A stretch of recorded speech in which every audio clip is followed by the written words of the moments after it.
Welcome back to another episode of Sea Glass Archaeology, everybody. It's a mild morning and I'm out here poking around my neighborhood, not too far from where I live, taking a look to see what I can find. Luckily for me, I found a great piece to make this introduction with. It's a nice piece of aqua blue. It's almost shaped like a triangle or a V for love. And it's so flat, so I know without a doubt that this would have been from a squared off medicine bottle, maybe even a sarsaparilla bottle from the late 1800s to early 1900s. And just to give you a better example of what I'm talking about, I'll put some bottles in the video right now. Normally, I love to thank everybody at the end of the videos for all of the love and support that you show me, but the comments that I've been getting on my videos have just been so positively overwhelming that I want to do it right now, everybody. So thanks so much for all of the kind words that you've been sharing. It's really been filling my heart with joy, and it makes me so excited to answer back to everybody. So thanks for coming along on another adventure. The seaweed is just scattered all over the shoreline, but there's a few spots up ahead where it gets clearer, and I can't wait to get to there. But I'm still going to check every little spot and make sure that I do a lot of digging, get down on my knees and sift through all these piles of pebbles, get my hands all grimy, but that's okay. Ooh, I thought that was a marble right over there, but unfortunately it just looks like it's a piece of an insulator. Ooh, and it slips out of my hand as always. And then there's a nice piece of milk glass, or maybe it's even ceramic. So I'm going to keep on digging here. Ooh, look at this, everybody. What is this? Oh, it's a piece of aluminum, and it looks like it's an eye from a robot. And it's wild because after World War II, over 1 million pounds of surplus and debris was just dumped into the oceans out here because it was deemed more easy and more cost efficient to replace it than it was to relocate it. So we're gonna get this off the beach, and maybe one day I'm gonna have something really neat that I can make out of it. And now that I look at it, it just looks like a weird little fish eye. This over here almost looks like it's gonna be a pipe stem, so let's have a closer examination. Oh, unfortunately, this is made out of plastic, so I'm fairly certain this would have been a casing around some sort of a copper wire. I'm not 100% sure. I definitely won't be smoking out of it, but I definitely will be taking it off of the shoreline. As a professional beachcomber, I can't leave any stone unturned, no matter how grimy the pile is. And I just got rewarded for all of this digging because I found this beautiful piece of Vaseline glass, and I can almost guarantee that it's gonna fluoresce under the spectrum of a black light. And that's really great because I love putting these pieces under a black light and sharing it with you. After taking a picture of this cool piece of uranium glass, I couldn't help but thinking to myself that it looks like a nice little gummy bear that my children are eating all the time. Now, a few videos ago, somebody asked me what this uranium glass would have looked like when it was originally made back in the 1930s, 1940s, and some of it was even made in the 1880s. So I'm going to use this time to put a few pictures of beautiful original uranium glass into the video because I just can't get enough of it. So I bent down to pick up this little piece of green, and then I noticed that this one right over here, it really doesn't look like it has the texture of all the rocks around it, even though that one's really beautiful. So I'm fairly certain that this one is gonna, oh, it is. This one is going to be a beautiful piece of black glass, and when I hold it up to the light, you can almost not see any color. Considering the contour of this piece of glass, I'm going to hypothesize that this would have come from an early beer bottle or even a champagne bottle. Something that would have been a lot smaller as well, probably only about like 12 ounces. And they had to protect the contents of it with this dark color. And of course the color was made by having heavy amounts of iron that was included inside the batch of glass. I know this piece is going to make a fantastic pendant to everybody, and while most people that come through my shop are looking for a nice blue or a red or a sea marble, every once in a while there's somebody who comes by and they love these secret pieces of glass that are so dark you can't even tell that they are glass, and it's always referred to as pirate glass in the international community. But even though this one was made in 1880 and the age of piracy ended about 1780, we can still call it whatever we want, and I'm going to call this one just perfect. Here's a few more amazing pieces that I wanted to share with everybody. Of course, we can see this one over here is a nice aqua heart, and I just love to find love. And then the second one was the real one that had me interested, because when I saw it, I thought first it was going to be like a big tooth or maybe a fang. And then I turned it over, and without a doubt we can see that it's the pattern from the old willow plates. I would estimate that there's over 10,000 patterns for ceramic plates that have been put out over the last couple of centuries, but there's none as remarkable as the willow pattern. You know, the willow pattern started about 1770, and it's been produced in over 40 countries by over 200 manufacturers, and you can find it in a plethora of colors, even multiple colors as well. It's been a long time since I found a shard as beautiful as this tooth from the willow pattern, so I'm going to put a few cool examples of what this originally would have looked like in the video and some of the amazing variations that I've seen as well. It's just too bad that my kids are in school right now, everybody, because I could use some help identifying this artifact. Maybe he was giving scuba diving lessons and he didn't know how to doggy paddle. At first I thought maybe this is something from the Paw Patrol, but there's no way because I know the Paw Patrol way too well. So it's a cute little puppy dog, definitely made out of plastic, and he lost his head out there in the sea. The body's still floating around. Who knows, maybe one day or 1 year, I'm gonna come across it on the shoreline. But right now, this is gonna be the funniest thing that I found in a long time. We like to see, everyone, when all the seaweed subsides and then we start finding nice pieces of glass. I already found a few nice nuggets. Now here's a nice piece of blue. Oh, it just shimmers compared to all these clear pieces that I just recovered. And now I'm really gonna get to work and I'm gonna dig through all of this pebbly goodness. Oh, before I even move, take a look. There's another piece of ceramic that I'm gonna share with everyone. And this one is a lot more modern. We can see that it's nice and bright. This would have been a machine-made piece. And of course, all of the blue, the cobalt blue, hasn't bled away from it. And that's another sign of modern ceramics. For a moment there, I really thought that I'd found a tiny little piece of red glass, but upon further examination, this is without a doubt plastic. It's got the little grooves, so this was probably from a tail light or a reflector light, something more modern. It could have even come from a bicycle that somebody rode into the sea. Who knows, maybe it was that scuba diving doggy. Here's another uber dark piece of glass that almost fooled me, but I've got a trained eye, so I recognized all of the hydration on the piece. And we can see when I flip it over now that this would have been from a smaller bottle as well, probably a smaller champagne bottle, because the color is a lot brighter than that original one, although that's a stretch to say that it's brighter because it's still super dark. Here's another perfectly aged shard of gray, everybody. It's a really, really light gray as well, so there's a chance this one came from a television screen and a more modern one.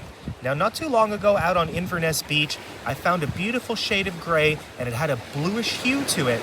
So when I go home, I'm gonna take a picture of the two of these together and we're gonna see how different they really are. Now take a look at this, everyone. It's a nice bright shade of blue. It's almost an electric blue or a popsicle blue. And while I do have a pickle dish that might match this color, I'm gonna go on the internet and I'm gonna find some beautiful examples of what this might originated from.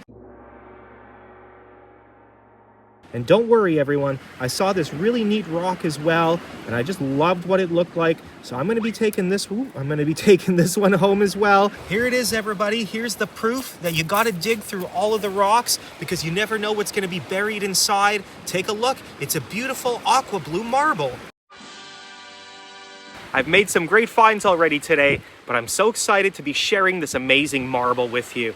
Now we can tell by the color, the size, that there's a good chance this wasn't a player's marble like a kid's marble, but a marble like this was more industrious. It could have come from a cod bottle inside the neck of the bottle, and it also could have come from the inside of a spray can like an aerosol can.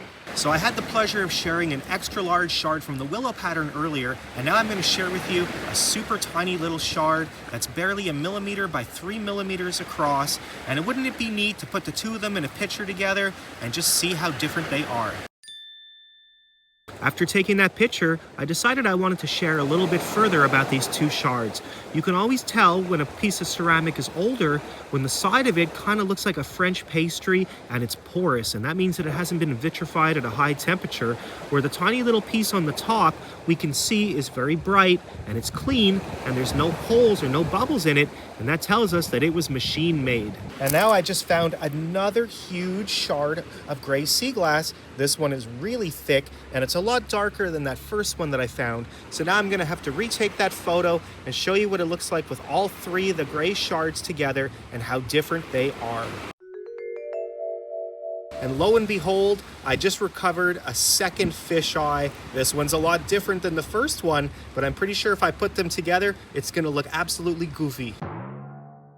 It's not something I ever thought I'd say, but I've got a bone to pick with you out there. Don't worry, everyone, it's a beef bone. You know, out here, people used to process their own animals. Who knows, this would have been in a stew from a coal miner a few generations ago. And I just love taking home these beautiful bones, and I just put them on my shelf right at the entrance of my shop. And every once in a while, somebody just has to have it. They say, how much is that? And I say it's free. It really seems that some of my most amazing and significant discoveries are not made of glass, but they tell stories of how people lived generations ago. And this is probably my favorite find of the day, and this is probably my favorite find in a really long time, everybody. We can see that it's an extremely well-worn piece of leather from a really old shoe, and it's probably without a doubt from a baby shoe.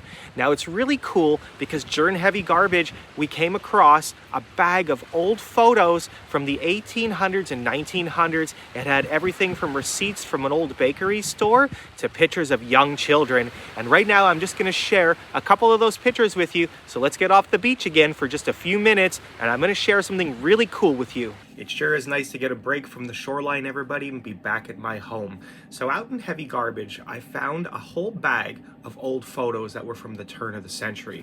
And there were some neat old photo albums that had some really great depictions. But the one that I really wanted to share with you is this one right over here, because it ties in with that baby shoe. Now, if it wasn't for a duplicate of that photo, and the little depiction on the back that says Waldo is the taller one before he had his locks cut off. It's amazing to see how Waldo is dressed and how Waldo looks. Now, what's really remarkable about this was there was a photo of that same Waldo McMillan, and he became a very noble police officer in my town. And then at the same time, there was even a Veterans Land Act slip, so I'm guessing he served in World War II when the time came for him. And it was really amazing because there were tons and tons of photos. Here's a World War I photo. We can see it's a sergeant because he has the S on his collar, and there was actually multiple sergeants in the family, so I'd have to imagine that this was just one big family, the McMillans, and then it got thrown out by somebody who inherited the house, and they had no relation to these people. So maybe at the end of the video, I'm going to put a few of these good photos that were included inside of this box into the video, just to give you a good glimpse of how people looked, dressed, and what they were into over 100 years ago.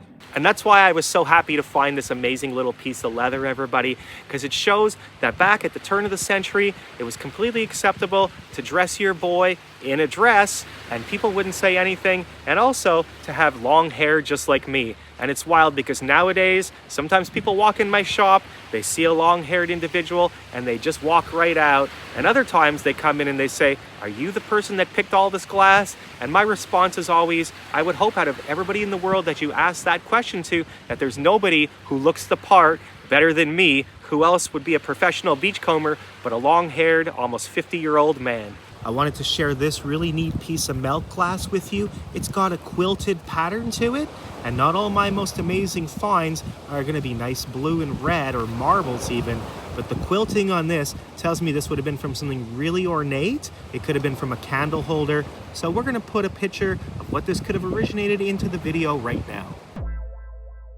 In the past few minutes, I recovered these really nice shades of blue, and they both have a very different hue. We can see that the brighter one over here probably could have come from a Bromo Seltzer bottle, where the dark one, it has some paneling to it, and it's the top of the bottle. So I know that this would have been from a Noxzema, and it would have been made before 1936, because that's the timeline when they went from paneled Noxzemas to rounded. Have a look at this really well-worn, finger-licking good find, everyone. Right away when I saw it, I knew it was going to be from an old glass washboard. And when you can see the little lines that run across it right over here, that's a great indication that the piece is from a washboard. It's just extremely well-worn, and this is just one tiny little fragment of it. With every swipe, I'm revealing something new, and I never know what it's going to be. Is it going to be something common like this green? Is it going to be a beautiful rock like this one? Or maybe I'm going to find another marble. Maybe I'm going to find a nice piece of red, because I haven't found anything red yet. but I'm just digging and digging. So I have a confession to make, everybody, and it's a little bit embarrassing. A couple of videos ago, the one where I found that beautiful amberina, I was out here and I was digging and I was holding the tablet in my hand and it flipped out, it fell face down right on a rock and it shattered. So if you could hear the tone in my voice wasn't as happy as it normally is, that's exactly what happened. Now, luckily for me, I have Apple Care, so for $100 shipping plus the replacement value, they sent me a brand new one, and that's what I'm recording on right now. But I gotta be really careful because it's actually twice in the last calendar year that I had to have my Apple tablet replaced, and they don't do it a third time. So I'm being extra careful today, and I'm only sharing the good parts. And even though I'm holding a really tight grip on it, you guys know me, I get slippy sometimes and I drop things, and that's exactly what happened. And now I just found another really nice shard of blue, and this one is shaped just like a heart, and that's me. I'm all about the love. Here's another real zany find, everybody. Without a doubt, this is going to be from a very modern cell phone because it's a slot for a Type-C charger, and my old tablet didn't take the Type-C, but the new one does. So I know this has to be within the last 5 years, and who knows, maybe somebody was taking a picture of the beautiful ocean up there on the cliffs, and they dropped their phone. They didn't know how to get down, so the rest of it is out long distance in the great blue sea. And here is another finger-licking good find, everybody. Super big and thick, and I know this one was not from a washboard, but this would have been the bottom of a very early bottle, because we can see when I turn it over that the inside of the bottle would have been here, and this was the outside wall, and it's gonna make a beautiful pendant when I take it home.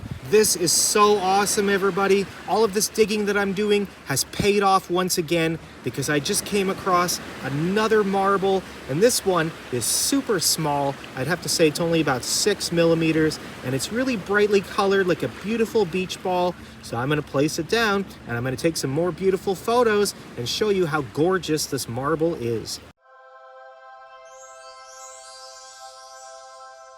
This is exactly why I come out here and I dig, everybody, to find amazing little things like marbles or old pieces of shoe leather. I really never know what I'm going to find out here. Now, the reason why I find a lot of marbles is typically because the old storm sewers from streets would have emptied out into the ocean out here. So if you can imagine that one kid would have lost a bag of marbles down a sewer and then it got washed out into the sea, that could introduce hundreds of marbles into a local area. Now imagine if one child lost a bag of marbles or threw a bag of marbles intentionally into the sewer every single summer for decades. That would introduce hundreds, if not thousands, of marbles into your local area. And I remember when I first moved out here in 2008, and I came out here just to scour the shorelines, and I didn't even know what sea glass was. Marbles were the first thing that I started to recover that told me I was on a really significant and unique beach. So here we have this beautiful fishing float, also known as a buoy, and it's made out of a styrofoam or a polystyrene, and then it's brightly colored so it's easily recognizable, and of course it's got the number of the fishing vessel, and we can see that this one is brand new. So what we're going to do, of course, is when I'm leaving the beach, I'm going to leave this at the entrance of the harbor, and I'm sure whoever it belongs to is going to recognize it with the bright colors, and then they're going to be able to use it, because you never want something like this deteriorating into the ocean. And on top of that, they probably paid good money for it, and as beautiful as it would look on my tree at home, it's brand new, so I'm going to make sure that it still gets a lifetime of proper use. And now have a look at this giant nugget, everybody. It's aged to perfection. It's super thick as well. Really, really just brilliant. And it's amazing to think how long a piece like this would have been tumbling in the ocean. Here's another really unique ceramic shard, everybody. Now, to the best of my hypothesis, this would have been the maker's mark that we just lost the end of it. And inside the ribbon, we can see that there's some more lettering. Now, recently I was doing some research and I was looking at some old calendar plates. That's a lobster boat that you can hear in the background, everybody, because it's lobster season. But I was talking about the calendar plates, and these calendar plates were given away as promotional items from department stores and other companies, and it would have helped you keep track of what day of the month it was and what month of the year it was as well. And these were really collectible up until about the 1930s. So I'm going to put a few of those into the video right now. I'm going to have to zoom in later on when I'm home, but it looks like the number on the side of that boat absolutely does match to the fishing float that we recovered not too long ago. And you can see that the birds are looking for a free lunch and they're following it around. And we all have a job to do, and every job varies from one to the next. I'm so glad that my job is as a professional beachcomber and rogue archaeologist. Here's a truly unique shard of bonfire glass, everybody. We can see that it picked up some ash and some inclusions from the fire. And if you ask me, it almost looks like it's a piece of kryptonite. So it's a good thing I'm just a regular human and not a Superman. So there's been some really great finds today, but I'm pretty sure that this one is gonna take the cake. I'm quickly approaching the end of the beach, everybody. I'm running out of pebbles to dig through and the rain has started to fall, but that's okay because I just made the discovery of the day. Well, that baby shoe was pretty cool as well, but I'm gonna pick this one as my favorite find so far. It's a really old marble. We can see that it's got some unique swirls to it, and it was probably made by hand in the 1930s by a company like Christensen or even Ravenswood, but I'm not an expert in identifying marbles, so I'm gonna have to ask a friend or two and hopefully they can help me out with it. And I'm just so happy that I get to share this with you and have another amazing adventure where we're all gonna get to connect, share the love, and I'm so looking forward to hearing what you have to say about all these great finds that I've made. Here is a better look at the unique swirl pattern that this marble possesses. It almost looks like it's a serpent, or it even looks like it's a fish hook or the letter J. And like I said, when you see marbles like this one, there's a really good chance that they're close to 100 years old, and they were made at a time where marbles were not mass produced overseas or even by a marble machine, but they were made by hand with a lot of care, concern, to make a very unique pattern that made them all beautiful in their own right. This has to be the coolest rock that I found all day long, everyone. It just looks like it's a dragon's egg. Of course, I'm going to be taking it home. I'm also going to be taking this one home. I'm going to take that one home. There's just too many beautiful geological specimens to pass up, so it's a good thing I've got big pockets. Now this is absolutely crazy, everybody. A tiny little shard, it caught my attention, and I thought to myself, is that a really small surf tumbled brick? Just tumbled to perfection, but no, it's not. It's a marble, and it almost looks like it's the same motif as that green marble that I found not too long ago, but it's been reduced in size by about 75%. I'm really in harm's way. The shoreline could give away at any moment, and looking around me, it actually has given away very recently. So I'm gonna have to get myself into a safer spot, and then I'm gonna do a better comparison of this marble compared to that green one. I'm glad to be out of harm's way, and I finally get a chance to show you the similarities between the tiny little red marble and this massive green one that I recovered earlier. We can see that the swirl patterns are almost identical, and we can also see that the texture is very similar as well. So who knows? There's a good chance that these two marbles were made by the same company in the same year, but maybe the green one was stuck in between larger rocks, so it didn't get much motion over a few decades, where the red one was moving back and forth for almost 100 years, and it reduced down to almost nothing. Have a look at this unique piece of bonfire glass, everybody. We can see that it has some brown inclusions in it from the fire, and that's probably a bunch of ash from the burn pit, and we can tell by the aqua seafoam color that it was probably from a medicine bottle that was made around the turn of the century. Now this is an absolutely gorgeous specimen, everyone. It's been aged to perfection, and it's gonna make a perfect accent piece on a nice bracelet.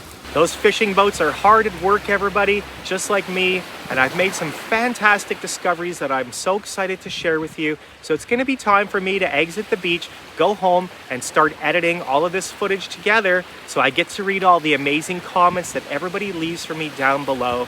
I really can't thank you enough, as always, for all of the love and support and the friendship that you offer to me.